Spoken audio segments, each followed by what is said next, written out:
ஏ மங்கம்மா, நான் பாட்டுக்கு வீட்டுல உட்காந்து டிவி பார்த்துட்டு இருந்தேன். என்ன ஏன் நீங்க கூட்டிட்டு வந்த? எனக்கு ரொம்ப நாளா வயிற்று வலி இருந்தது, உனக்கு தெரியும்ல மாயா, அதனாலதான் நம்ம இங்க வந்திருக்கோம். வயிற்று வலினா ஒரு டாக்டர் போய் பார்க்கணும். இங்க எதுக்கடி வந்திருக்கோம்?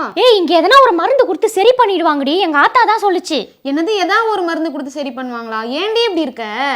மாயா, நான் சொல்றது உனக்கு புரியுதா இல்லையா? இங்க வந்து மருந்து சாப்பிட்டா வயிற்று வலி இதுக்கப்புறம் வரவே வராதான். இப்படிதான் ஒரு பாட்டி சைனால முதுகு வலி சரியாகும்னு சொல்லிட்டு தவளைய முழுங்கிட்டாங்க தெரியுமா? என்னது, தவளைய முழுங்கிட்டாங்களா? உயிரோட இருந்த தவளைய முழுங்கினாங்களா இல்ல செத்த தவளைய முழுங்கினாங்களாடி? உயிரோட இருக்க 8 தவளைய முழுங்கிருக்காங்கடி அந்த பாட்டி. 8 தவளையா? அச்சோச்சோ, அந்த பாட்டிக்கு என்னதாண்டி ஆச்சு? அப்புறம் என்ன, இவங்களுக்கு சிவியரான ஸ்டொமக் பெயின் வந்து ஹாஸ்பிட்டல்ல போய் அட்மிட் ஆனதுக்கு அப்புறம் தான் இந்த விஷயம்லாம் தெரிய வந்து டாக்டர்ஸ் ட்ரீட்மெண்ட் பண்ணி இப்ப அவங்களை காப்பாத்திருக்காங்க. நல்ல வேலைடி, அந்த பாட்டி தப்பிச்சிட்டாங்க. ஆமா, உங்களுக்கு எவ்வளவு வயசு இருக்கும்?